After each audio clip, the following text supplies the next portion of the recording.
नमस्कार, मी दीप्ती आपलं स्वागत करते आपल्या यूट्यूब चॅनलमध्ये। आज आपण पितृपक्षातील श्राद्ध दिवसांची तसेच तिथींची माहिती जाणून घेणार आहोत। पितृपक्ष हे दरवर्षी भाद्रपद महिन्यातील शुक्ल पक्षातील पौर्णिमेपासून सुरू होतो, जो 16 दिवस असतो।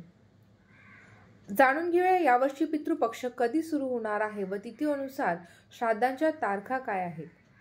पितृपक्ष हे 18 सप्टेंबर पासून सुरू होईल ते 2 ऑक्टोबरला सर्वपित्री अमावस्या दिवशी समाप्त होईल। 17 सप्टेंबर या दिवशी अनंत चतुर्दशी तसेच भाद्रपद पौर्णिमा ही एकाच दिवशी आलेली आहे। त्यामुळे पौर्णिमा श्राद्ध ज्यांच्यात केले जाते ते या दिवशी करता येणार नाही। तर पौर्णिमा श्राद्ध हे 21 सप्टेंबर, 24 सप्टेंबर, 29 सप्टेंबर तसेच 2 ऑक्टोबर या दिवशी करता येईल। आता आपण पितृपक्षातील श्राद्धांच्या तारखा जाणून घेऊया। 18 सप्टेंबरला प्रतिपदा तिथी श्राद्ध केलं जाईल। 19 सप्टेंबरला द्वितीया तिथी श्राद्ध केलं जाईल। 20 सप्टेंबरला तृतीया तिथी श्राद्ध केलं जाईल। 21 सप्टेंबरला चतुर्थी तिथी श्राद्ध केलं जाईल। तसेच या दिवशी भरणी श्राद्ध देखील असेल। ज्या व्यक्ती यावर्षी मृत पावल्या आहेत त्यांना अजून 1 वर्षही पूर्ण झालेलं नाही अशा व्यक्तींचं, अशा पितरांचं श्राद्ध या दिवशी आपण करू शकतो। तसेच या दिवशी पौर्णिमेचं श्राद्ध देखील करू शकता। 22 सप्टेंबरला पंचमी तिथी तसेच षष्ठी तिथी ह्या दोन्ही तिथी एकाच दिवशी असतील। 23 सप्टेंबरला सप्तमी तिथी श्राद्ध केलं जाईल।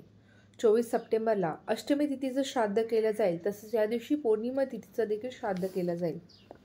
25 सप्टेंबरला नवमी श्राद्ध असेल। तसेच या दिवशी अविधवा नवमी श्राद्ध सुद्धा केलं जातं। 26 सप्टेंबरला दशमी तिथीचं श्राद्ध केलं जाईल। 27 सप्टेंबरला एकादशी तिथीचं श्राद्ध केलं जाईल। 28 सप्टेंबरला शनिवारी या दिवशी श्राद्ध तिथी नाही आहे, या दिवशी श्राद्ध करू नये। 29 सप्टेंबरला या दिवशी द्वादशी तिथीचं श्राद्ध केलं जाईल। तसेच या दिवशी पौर्णिमेचं श्राद्ध देखील करू शकता। 30 सप्टेंबरला त्रयोदशी तिथीचं श्राद्ध केलं जाईल। 1 ऑक्टोबरला चतुर्दशी तिथीचं श्राद्ध केलं जाईल। या दिवशी ज्यांचा अकाल मृत्यू झालेला आहे, त्यांचा मृत्यू अपघात, खून, अस्त्र, शस्त्र, ॲक्सिडेंट तसेच सर्पदंशाने झालेला आहे, त्यांचं श्राद्ध या दिवशी करावं। 2 ऑक्टोबरला सर्वपित्री अमावस्या आहे। या दिवशी पौर्णिमेचं श्राद्ध देखील केलं जाईल। जसेच ज्यांना आपल्या पितरांची तिथी माहीत नाही त्यांनी या दिवशी श्राद्ध करावं। तसेच ज्यांना 15 दिवसात श्राद्ध करायला जमलं नाही त्यांनी देखील या दिवशी श्राद्ध करू शकतात। तर आजचा व्हिडिओ तुम्हाला कसा वाटला कमेंट सेक्शनमध्ये नक्की कळवा। पुढच्या व्हिडिओमध्ये भेटूया एका नवीन विषयावरती। तोपर्यंत धन्यवाद।